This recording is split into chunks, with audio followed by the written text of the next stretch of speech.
Michael Mackey here, North Central University, podcast about strategic planning. The steps that you may take to develop a strategic plan.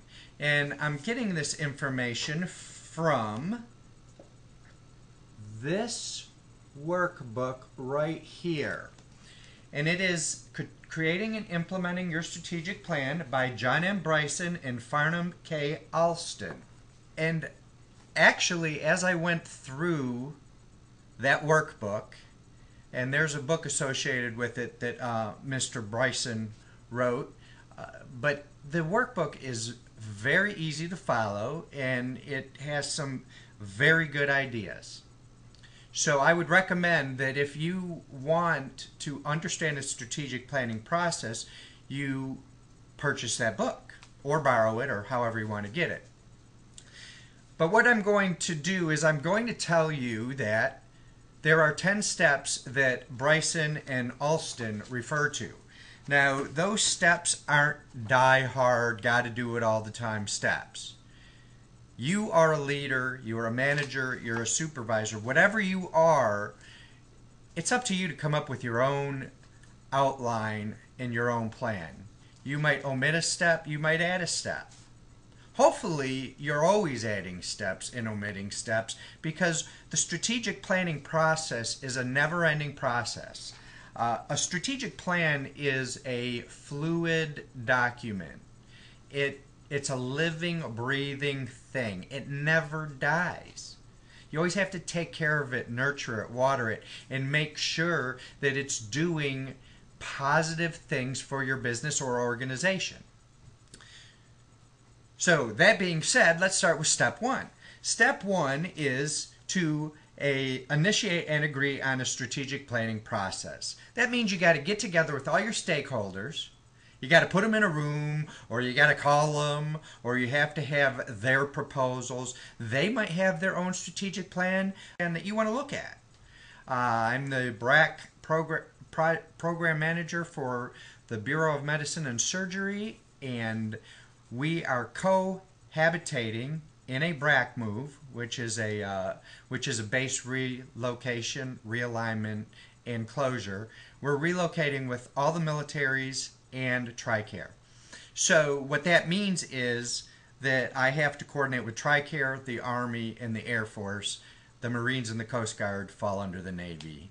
So what they did is they hired a contractor, and that contractor is overseeing everyone. So I have an actual contact with this contractor, and I'm one of the tier goes the contractor, and then the Navy, Army, Air Force, and TMA, which is TRICARE.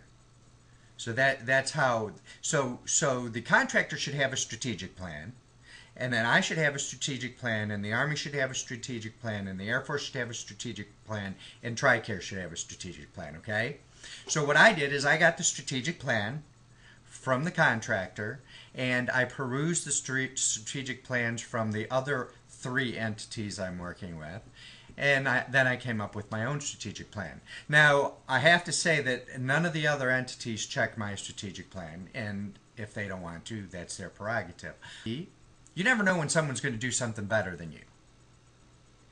Anybody who thinks they're the best at anything and can do everything without any help, that's the wrong way to be a leader. You have to keep an open mind. You have to look at other people's stuff and maybe take some of their stuff and use it.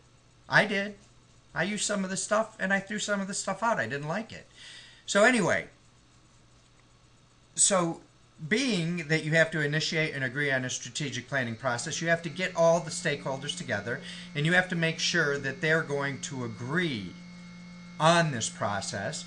And part of that is understanding the process. So they say, listen, the BRAC said we got to move.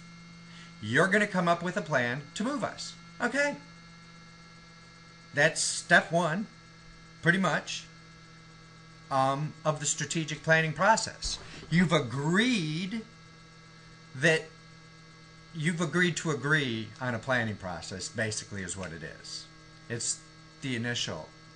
Now, Remember, this process, step one, goes directly through the whole process. You don't ever stop doing step one, because as the process is taking place, things are changing, and your living, breathing document is changing along with it. Then we move to step two, which is clarify organizational mandates. And the purpose of this step is to clarify the nature and the meaning of externally imposed mandates that the organization is required to meet, such as the date you're going to move. That would be an externally required mandate. One of the things that I had to take into account. Now, when I hit the BUMED as the BRAC program coordinator, they were 2 months behind. They hadn't started a strategic plan. Basically, they hadn't done anything, and they said, how fast can you get it done? I said, give me a couple of weeks. I actually jetted up a strategic plan. I jetted up a white paper. I jetted up a POA&M, which is a plan of milestones and actions. And I did a long-form strategic plan. So the Navy, being who they are, didn't want a complicated plan. They wanted the POA&M, the plan of actions and milestones. So that's what I gave them. I gave them what they wanted. I broke it down into different sections covering different portions, and as you'll learn later, is usually you have more than one strategic plan. You have the top tier strategic plan, and then you have little strategic plans underneath that top tier that have to be carried out separately. And that's what I did. My POA&M was actually a bunch of little strategic plans, and you put them all together and it makes one big strategic plan. So now that we've talked to our stakeholders and we've clarified our organizational mandates, we can move on to step three. Step three is identify and understand your stakeholders, develop and refine mission and values, and consider developing a vision sketch. In order to identify your stakeholders, and in my instance, the stakeholders are vast, you can go so far as saying stakeholders are taxpayers. Yes, you can, and believe me, they're writing news articles about the trials and tribulations of the BRAC actions in Washington, D.C. and how they affect Virginia right now. So you have to define these types of problems, you have to talk to your stakeholders about it, and you have to try to come up with some processes to eliminate as much as you possibly can, with possibly a vision sketch. And that vision sketch changes from day to day. So what I do, I like to use projects, and I like to put out a timeline, and that's my vision sketch. You can see dates, times, you can see different colored lines representing different strategic plans, and everything should meet. Everything should be connected and meet at the end. If you're familiar with projects, you know what I'm talking about. Microsoft projects, I don't really have a lot of time to explain that right now, but that's in essentia what a vision plan is. Step 4, assess the environment, identify strengths, weaknesses, opportunities, and challenges. That would be strengths, weaknesses, opportunities, and threats if you're old school. And we used to call that a SWOT analysis. Threats seems kind of harsh in today's new politically correct world. Doesn't bother me. I like threats. I want to know what the threats are.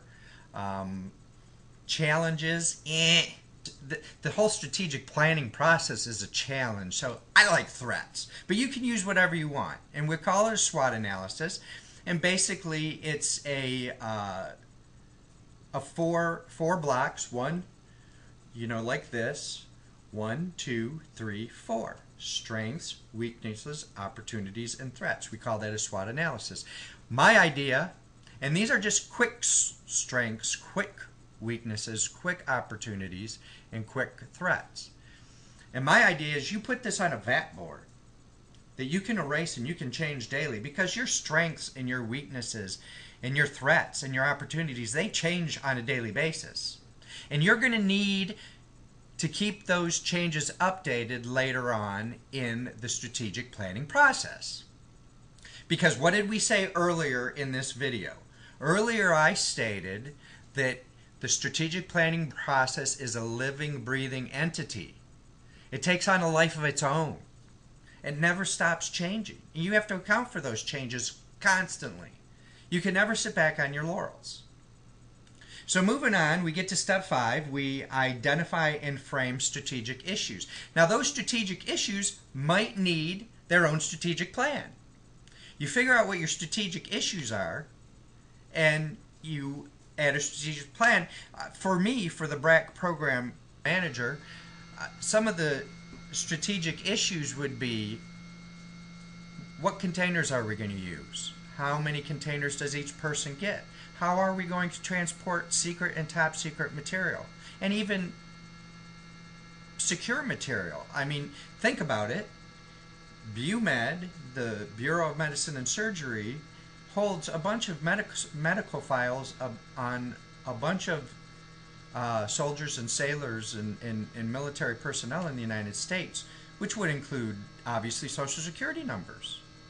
So that would be sensitive information. How am I going to transport that? What do I need? We're going to have to shred documents and digitize documents, so I have to make sure that stuff is on hand.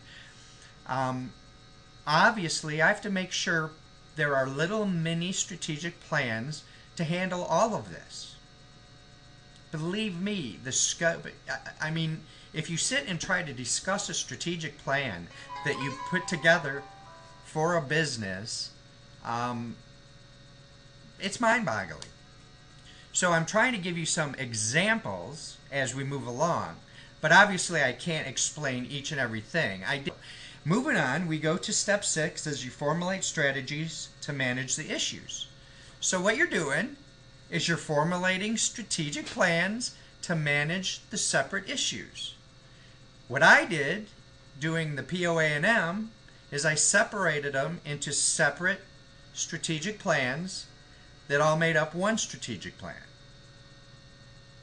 That is step 6. Step 7 is you review and adopt the strategic plan worksheets, which when I first put out the POA&M, I submitted it. We went to various meetings. We rehashed things. What did we need to add? What did we need to subtract? What did we need to merge? How did we need? And that's basically what step 7 is. But see, now step 7 isn't really step 7. Step 7 can start happening at step 1. And you're really still doing step 1 via step 7. If you're understanding, I'm not trying to make it complicated for you. What I'm trying to have you understand is these steps interdisperse throughout the whole strategic planning process. And that's going to even become more clear later. So as we review and adopted the strategic plan worksheet, which was my plan of actions and milestones, then we establish an effective organizational vision for the future, which basically we've already done. But what you do is you re-examine. After this process has taken place, you look at the future. Has anything changed? Does this strategic plan still meet our organizational plans for the future? Do we have to change it? Do we have to adopt it? Do we have to modify it? If you were doing a strategic plan for electronics, by the time you got your strategic plan to step 7, electronics might have upgraded and you might have to rethink all the prior steps. That's what you're doing. Then, step 9 is develop an effective implementation process. You're implementing the strategic plan. This is the day that if you did everything right, you did everything correctly, you shared correctly with your stakeholders, you held their hands through transitions, because I know I've touted earlier about that change is prevalent. The only really thing you can count on in strategic planning, in an organization, in any business is change. Change is always going to happen. But you know what else is always going to happen? Resistance to change from your workers. So you need to learn how to, in my world, it's much better to smooth talk them. To maybe talk them into giving you an idea on how to handle things. And it's already your idea, but you let them think it's their idea. Whatever you can do to get them on board with the strategic plan. Because none of them are going to like it. Or very few. They're all going to want to do it their way. They're all going to complain. They're all going to dig their heels in. Because what do individuals hate? They hate change. Which is funny because change is constant. So now you have to implement this plan. You've taken care of the people that don't like the change. You've worked with them. You've developed a strategic plan. You've maintained your SWOT analysis. You've upgraded it and downgraded it and added to it and subtracted from it. You've got all your diagrams in place. You have a brand new vision, which you probably put on Program Manager. That's what I would do. I would have that brand new vision there. And you've got it posted for everyone to see. You want everybody to know your plan. That's part of implementing your plan. And you move forward. And you're done, right? No.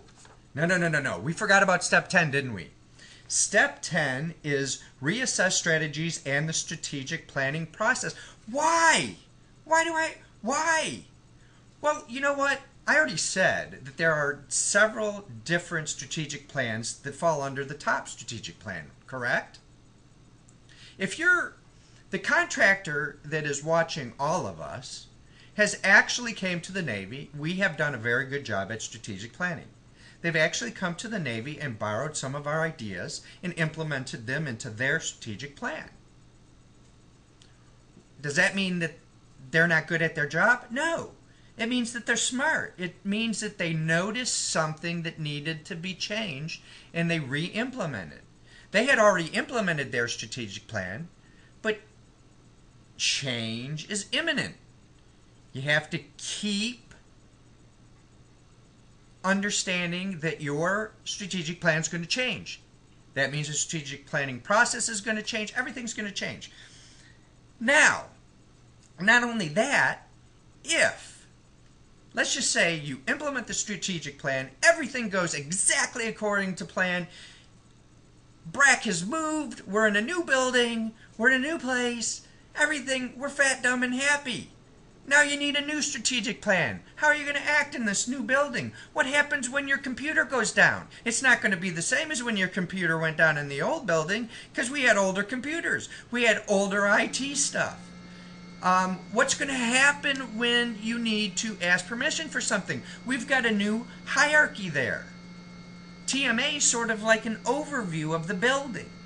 Does that mean they control everybody and everything they do? No, but there's a new planning process. We need a new strategic plan. In an organization, the strategic planning process never dies. Never. You must keep planning. That's why I said, keep a SWOT analysis VAT board. You can carry that thing. I would be taking it from the building I'm in now and moving it in accordance with the BRAC move. And I would have it there and I would say, look, these are the things we had to move. These are our strengths and weaknesses. Now, these are the things we've attacked. The weaknesses we've changed into strengths. Some strengths turned into weaknesses. Some threats disappeared altogether. Now we're in a new building. We have a new SWOT analysis. We have to look at our old SWOT analysis and we have to come up with new strengths and weaknesses and threats and opportunities. And we have to develop a new strategic plan. That's basically the 10-step process that Bryson and Alston, in creating and implementing your strategic plan, have come up with. It's not the end-all to be-all. It's not everything that you need to know about strategic planning. Whenever you think you know everything, you have become less of a leader. You need to understand change is imminent. You need to understand everybody's going to resist that change. And you need to understand that the strategic plan is a living, breathing, document that is forever changing, and you're going to have to keep updating. You're never done strategic planning.